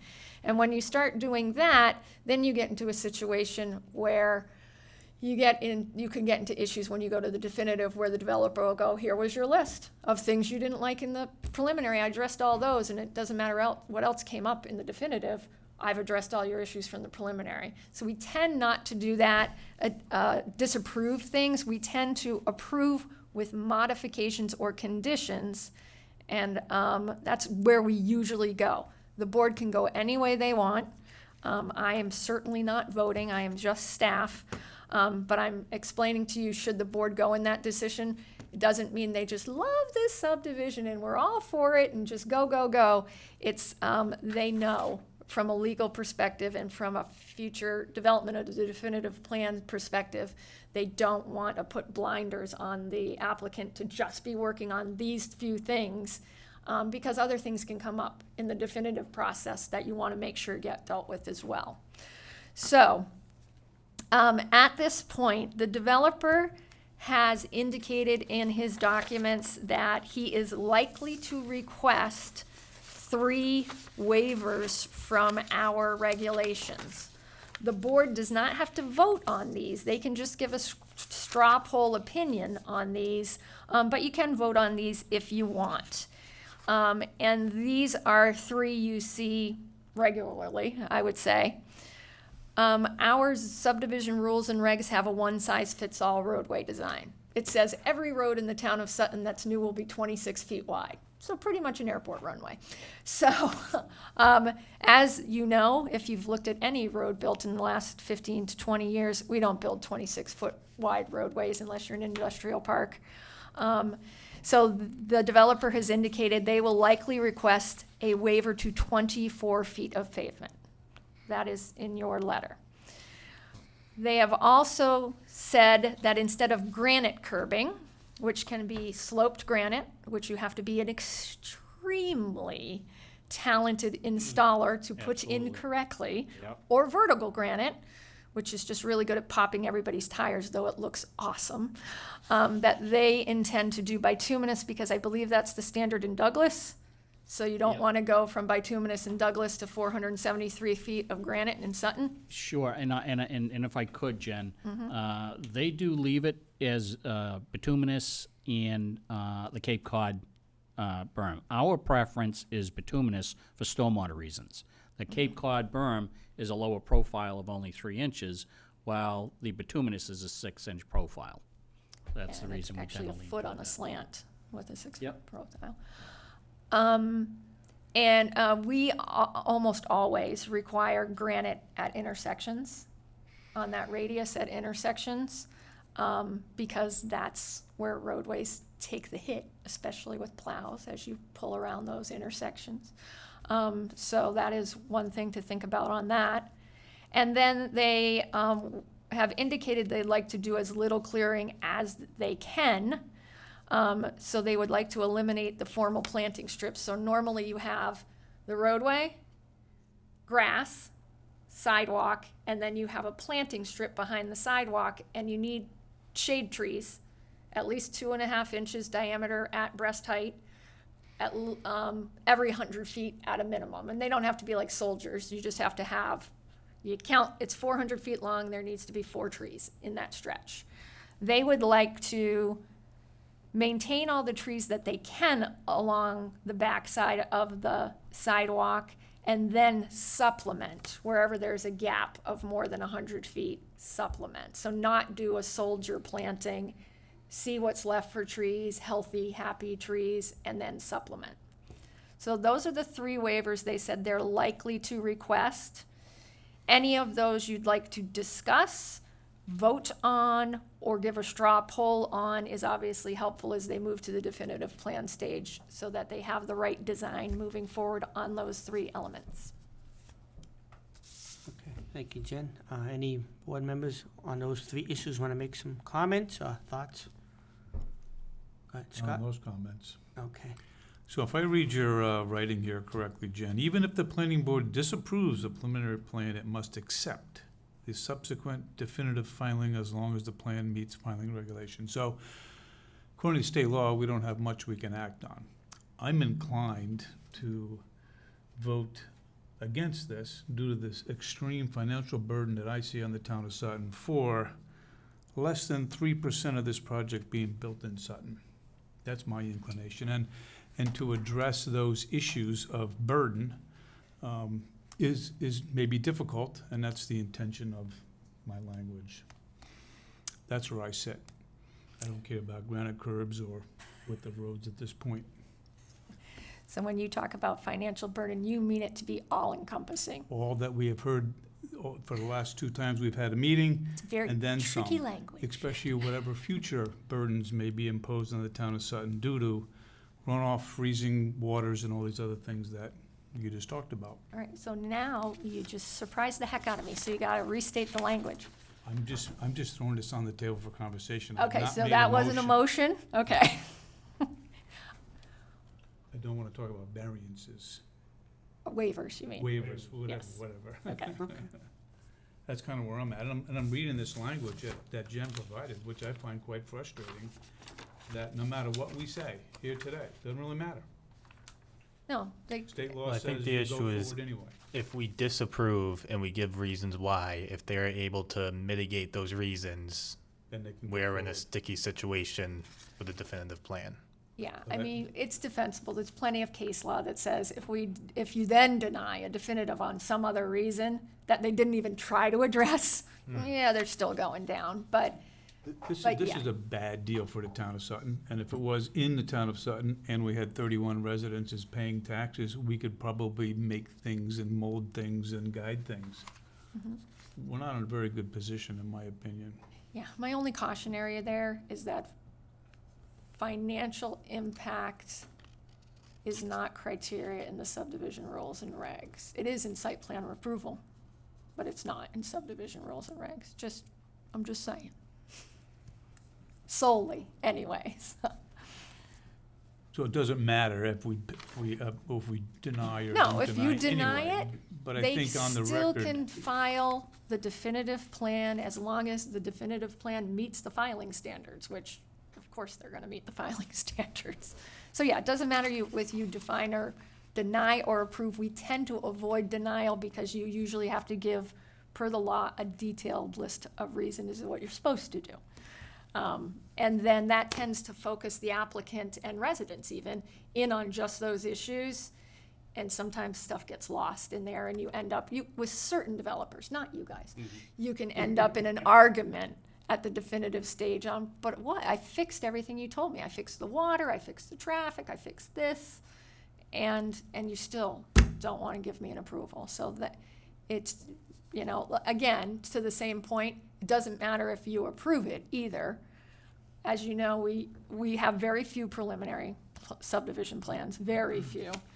And the few we have approved, we generally just, we'll approve and we'll say, like, for instance, one of the conditions would be, and this is the sample I gave, upon definitive filing, the applicant shall provide a detailed traffic study that shows at a minimum volumes and volume to capacity evaluations on Duval, Mumford, and Torrey roads, and level of service evaluations at their intersections with each other and at the Mumford and Main Street intersection. So that would be so you're telling them where you want them to definitely focus based on the commentary you've heard and your own concerns. where is that written? That was just a sample on this one, the one that says preliminary subdivision notes. Way down at the bottom. That's a sample of what you could do for a condition. If there's something that's a red flag for you, that's a no-go for you, like say they had a dead end of 1,000 feet in Sutton, you would request a modification, and that would go like the applicant must reduce the dead end road lengths in Sutton to 500 feet or less. So that would be part of your, we'll approve this preliminary, which is basically just giving you a by your leave to go to the definitive stage, because you get it anyways. But we want you to eliminate this, we want you have to do this, and this as you move to definitive. And that's, again, that's not because if it's in an approval, it's not a closed list. where people have argued in the past, not successfully, that if we gave a denial list, that people can argue, well, I fixed everything on your denial list. Now what? So, It's like, Go ahead, Bill. I don't, And so in that train of thought, if the traffic study showed that there was problems and crashes and people sliding off the roads, then we could also then require all design elements and upgrades and improvements to alleviate and mitigate those identified you problems. can condition that, and then it just becomes whether they're gonna do that or whether they're gonna appeal your definitive approval with those conditions because some of the stuff it pre-existed them. Yep. Yeah, but then it's in their court. Then you've said, look, we know these issues are out there, but you're not making them any better, and you're putting more cars out there, so it could get worse, so you get to fix it. So let's go to the short list. What can the town of Sutton do here at the planning board this evening to alleviate these concerns? Well, I think what you want to make sure you do tonight is that you tell them what you absolutely expect them to be addressing as they move into the definitive stage. So that's why I gave that one example about the traffic, that don't just give me a traffic counts. So like, because we did get traffic counts, and in case anybody, this is part of the public record, it's on the website. They've said weekday daily totals will actually be 140 exiting, 140 entering, so 280 trips in and out, with 80% on Duval and 20%. So, and these numbers look pretty standard in terms of ITE, Institute of Traffic Engineer numbers, so they're higher than you were even calculating. But don't just give me numbers. We want to know volume to capacity. That's where Duval Road is this wide. It can't handle the same traffic as a road this wide. So give me a volume to capacity calculation too. Don't just say there's gonna be 20 new cars. Tell me how those 20 cars impact the road that's 20 feet, 18 to 20 feet wide. You know, that's that kind of thing. And when you get to an intersection, right now, if you get to an intersection, evaluate the safety issues, sight distance, grade, cross slope, all the things that cause car accidents. You need to evaluate that because you're loading more traffic in that. Also look at level of service. Right now, when I get to the intersection of Mumford and Main, right now, I only have to sit there for 10 seconds right now. After your project, how much longer do I have to sit there? That's level of service, so it's graded like a report card. If I'm sitting there for 10 seconds, it's a level A. Are you making me go from a level A to a level F? Well, that's not acceptable. What are you gonna do not to go from an A to an F? So those are the minimum things you wanna see in the traffic study. Then, what else do you wanna see and make sure they're digging into based on what your own concerns are and what you've heard from this session? So I think the best thing we can do is actually approve this with conditions, because they're gonna come either way. So if we can at least condition it with comprehensive traffic studies. I mean, stormwater, they have to give a whole stormwater management plan as it is. That's law. They have to do that. So I don't know if that needs to be a condition. But definitely a very comprehensive traffic study as a condition on this. But the issue Including becomes. safety. So the issue becomes, so they do the traffic study, yeah, it's gonna be a disaster on these 3 intersections. So what are you gonna do about it? Yeah, and that's where you have the power in the definitive stage to go, this is what your But study we need to showed. get to that definitive stage to have that ability to Make them fix it. mitigate it and make them fix it. Right now, there's not much, it's a preliminary plan. I think we have to, I mean, the reality is, if you went with Scott's vote, I don't think you're gonna get in trouble. No. It's just not, it just doesn't help what this process is for. Though I think they're pretty clear on what the big issues are. You know, Some clue. if they have a preliminary action, don't even call it an approval. It's basically a pass-through, a preliminary plan pass-through. You're passing it from preliminary to definitive, and it says, you need to be focusing on this and this and this, and everything else, by the way, that's in the subdivision rules and regs, because there's a lot more than traffic and drainage in there. That it just gives direction. It's just more to the point of a preliminary plan. I don't think, I pray, because I don't think they want to have an unfriendly project coming forward, that if you made your motion and it was approved as a denial, it only goes on file in the office of the town clerk. It doesn't go to the registry, nothing goes, it goes in a drawer in the town clerk's office. Well, we don't want that. And whether you approve it or disapprove it, it just goes in a drawer in the town clerk's office. But if you list out conditions, you at least get to the heart of the point of a preliminary, which is to give direction going into the definitive. Thank you, Jen. Bill, I know you, his I don't- hands. I don't ever, though my time on the board isn't as substantial as these other gentlemen, I don't ever remember dealing with a preliminary subdivision. I think we've had 2 in my 22 years here, I believe. So, my point corrected. To take Scott's point, one step farther. The applicant, this is no surprise to the applicant, correct? Oh, no, we're shocked. Nice try. My suggestion to the applicant is to not come out to Duval Road. Have all the, speaking from. Can I respond to that? No, hang on a second. You have to go through the chair, but the best thing for the, For Sutton. for Sutton, our constituents, it's, obviously, it's a tough thing because it's between the two towns, but the best thing for Sutton would be not to come through Duval Road and have all access and egress go through the town of Douglas. Yeah, I mean, the traffic will That's still just- end up on Torrey, but, Traffic's gonna come into Sutton once they exit out on the Torrey. I mean, they're gonna go where they go. But having multiple exits and entrances could help alleviate some of that bottleneck. I'm just, well, yeah, if you go to Torrey, you're less likely to then cut all We the way have- back we have over to no Mumford, I'm wouldn't you saying think?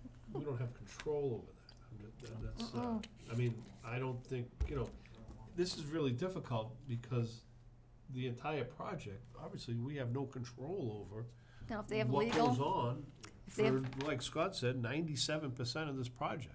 yeah, And we're yeah, if for they lack of a better have, word, piddling around with 3%. And it's a tremendous cost to the applicant, to do all this. Okay, thank you. Bob?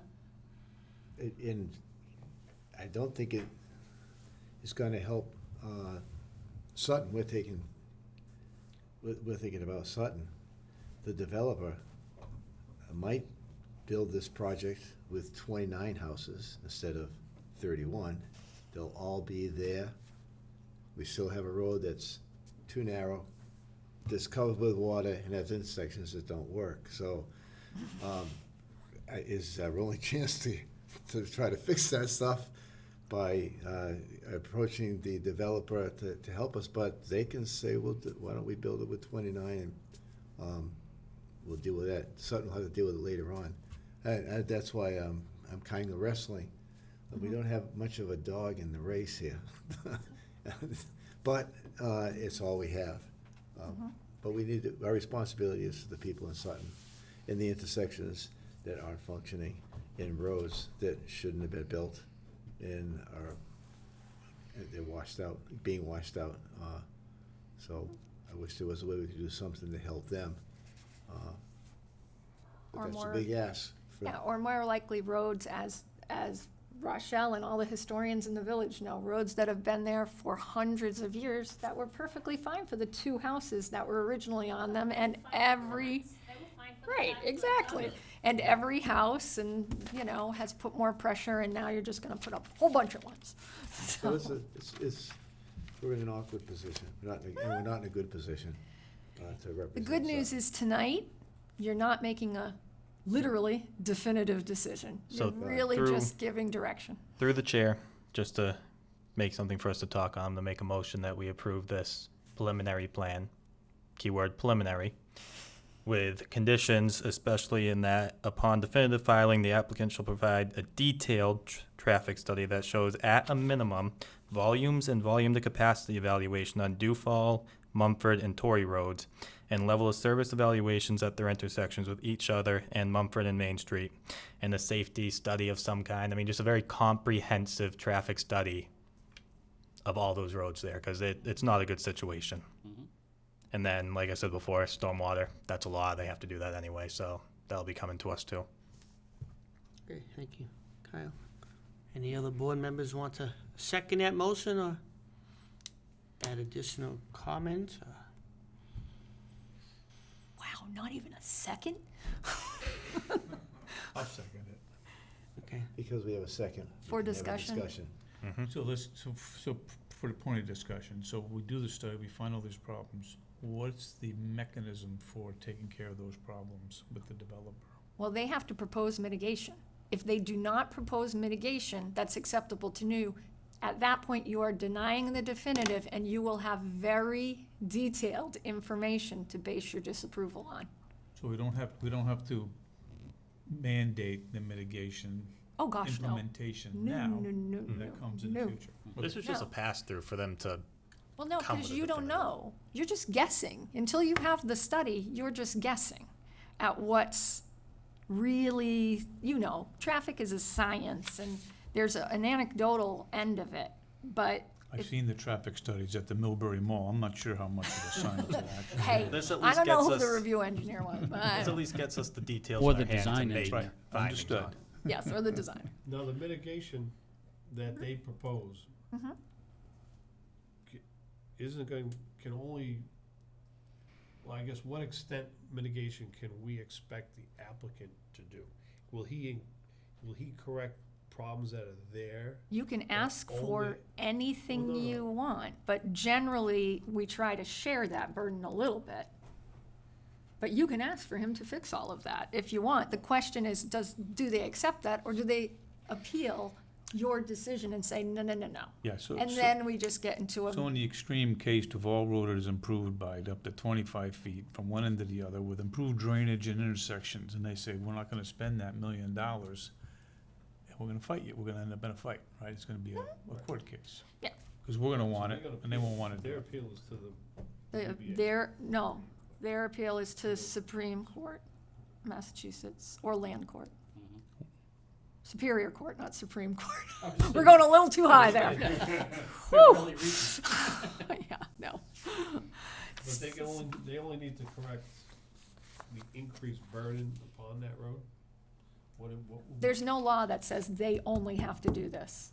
You can ask them to do whatever you want them to do. See, we're still. But you need to understand that if 100% is wrong, or 90% is wrong, and they're adding 10% to make it 100% wrong, and you ask them to fix 80%, then they might have a good argument in court for it to get, you've heard the term before, at least you and you have, for everything to get remanded back to you, for you to reconsider the error of your ways and have them handle a more proportionate share of what the trouble they caused. So, I mean, you try to balance that when you're going through definitive, but there's no law that says you can only ask them to fix what they screwed up. There's no law. caused by the increase? Right, caused by the increase. And so by doing what we're doing, we're allowing the We haven't heard definitive from you. process to come forward without Well, the specific. definitive is denial. coming through either way. Right, We but deny or We have the approve. ability to work with that as opposed to just addressing specific comments. This will get us something in our hands to work with for traffic studies and, Yeah, because if you say, I want you to do this, this, and this now, it's based on no data. It's based on nothing. But other than that, you're saying, I want a comprehensive traffic study because we've heard and we know. There's a traffic issue now. It's only going to get worse. Okay, thank you, Jen. I think I would just like to add, as you can tell, this is a project that, we sitting here on the Sutton side realize that there's not a lot of benefits to the town of Sutton. There's a potential of a lot of financial duress. There's also a lot of duress with the residents who are near this, obviously, in any type of development when there's potential water issues, potential traffic, and all the others, And I certainly hear Scott's, side about the financial area. But I do feel like we need to move ahead while we can still control it along the way, rather than just, at this point, like you said, put in some conditions that if you meet, it may lose us control along the way that we want to have input into, to do what's best for our town and our residents, so. You mean disapproval? Yeah, to not do the Like if you disapproval, so disapprove, okay, yeah. I do kind of forward what Kyle has brought forward with, passing this with some minimal conditions, and again, clearly, I think you've all heard the concerns, where we're coming from on our end. Unfortunately, I didn't have a chance to listen to the Douglas meeting. I wish I could, and maybe if I get a chance, I can go back and Check hear the it video. on video, so, so I think we should move ahead with some conditions, and, as Jen has said many times, this is just a preliminary subdivision hearing, and there'll be many areas along the way to make more specific requests, and, once we get more data and you get more data as it moves along, so. Anything else from anyone on the board? If not, we do have a first by Kyle and a second by Scott, Jen, I believe. So we're gonna take a vote to move make the motion to move this along with conditions at this point. This is just a majority vote, Majority vote. 3 of 5. Okay. We're gonna start with, Bill. I say nay, just because I Okay. have to follow my gut. I just, Yeah. Okay. now, do I have to give my reasons now, Jen? No. No. You do not. Do I have to give them later? If this motion doesn't pass, you may. Kyle? Kyle Bergerson, aye. Okay. Mike Gagan, aye. Bob? I'm a no. Okay. Oh, Scott? I'll say aye. Okay. So this motion, Barely passes. does pass 3, 2, 3 in favor, 2 opposed. 3 in favor, 2 opposed, no It abstain. moves. And Bob or Bill, did you want to elaborate on your no's? Or are you just going with Scott's prior wording? I'm going with Scott's prior wording, and Which I then, trust is in the minutes. and then if I, It's paraphrased. I might have to check back with you. unless anybody can brainstorm right now for some more reasons. I'm happy that it's that close, because I think the record will show this was not, this was a tough one. Absolutely. And, Okay, you know, so I'm you, on team that the vote is 3-2, so we have to move forward.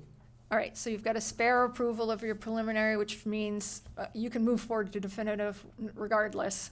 But the message being, as you've heard tonight, major comprehensive traffic study with at a minimum the elements that the board detailed earlier, and real focus on stormwater management, including taking a look at whatever is available for information on springs and the like that have been discussed. Thank you. So with that said, Jen, with respect to the board's action, you'll produce a A letter, conditional, a decision okay, with the conditions. with the conditions. Thank you. Yep. Anybody who is, I shouldn't say that. We just mailed out decisions as a courtesy, or notice of this meeting as a courtesy. If you want a copy of the decision from tonight, just make sure you put your name and your address or an email address on that paper, and I'll make sure you get a copy of the preliminary decision. And then, when it comes to the definitive filing, legally, the only people who get notified of the definitive are direct land abutters. Unless the board tells me to notify the same people we notified of the preliminary. Notify the same people, in my Okay, so opinion. the same people will get notified of the definitive.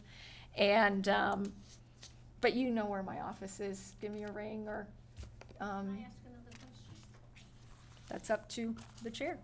Sure, if you want to come up, if you can make it brief, though. I know, I Thank, know, I see the time. appreciate it, thank you.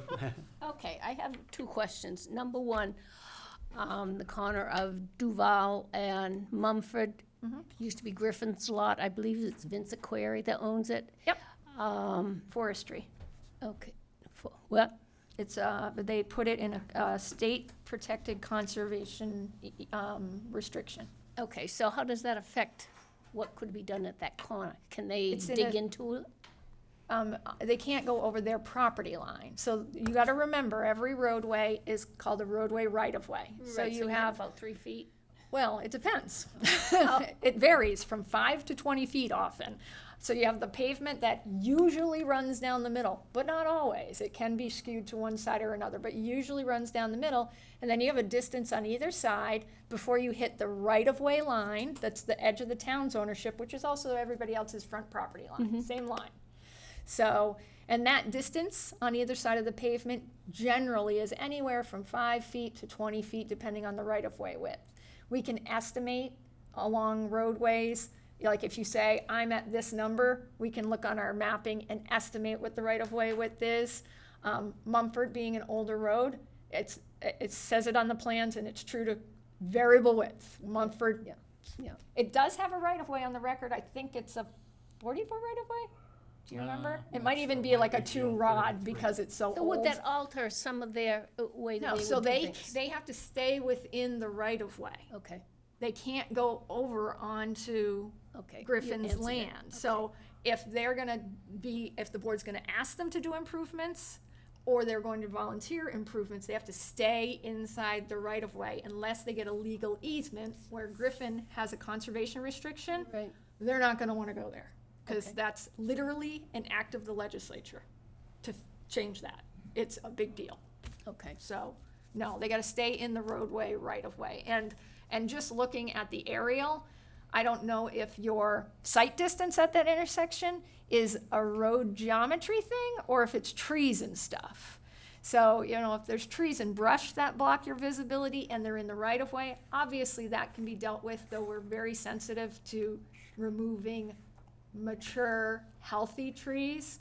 But if it's a geometry thing, like It's a geometry, Where- because you've got to get these great big flatbeds to get through the corner, and so it just doesn't have the swing. people Yeah. cannot do it. Right. They're backing up Yeah, and I was going more back worried and about forward. sight distance, though, why you have to be out in the intersection before you can see what's coming. Is that just trees and shrubs, or is it Yes. There is Oh, a it's the horizontal elevation? constraint. like a vertical curve or something? Yeah. It's more of a horizontal thing, Jen, Okay. based on All what right. we observed. Yeah, so those are the kind of things they need to be looking at. That's part of the safety evaluation that Kyle talked about. So you look at level of service, whether you're waiting longer, but you look at the safety and the geometry of all the impacted, not all, the immediate impacted intersections. Because obviously we can go out and out and out, and we don't do that. You gotta stay in the immediate area. Okay, question number 2, in this letter, you, land owned by them located at 61 Duval Road in Sutton, Mumford Road, and 5 Forest Street in Douglas.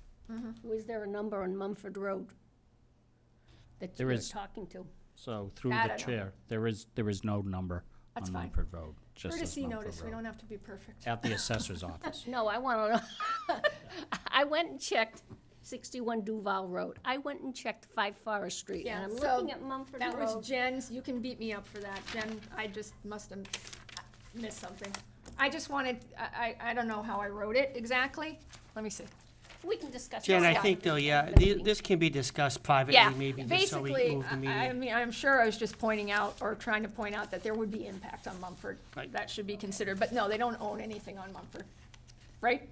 No. Just goes out to a 20-foot strip Oh, out to Mumford. okay, there is a 20-foot strip, That's correct. yeah. So you do have frontage on Mumford, but it's in Douglas and it's not really accessible. It's only 20 feet. So, yeah. Okay, so Okay. Okay, thank you, Jen. And again, any other questions, if you wanna, Oh, that's why. call Jen directly, I think, Yeah. we do wanna move this. My cards are on my desk. Yeah. Okay. Reach out to Jen, she's pretty accessible, and we'll continue it, as we need to. Okay. So, we don't need to close this particular No, type it's not hearing, a, 'cause it's not a hearing, just an action. Okay. so we'll see your definitive filing.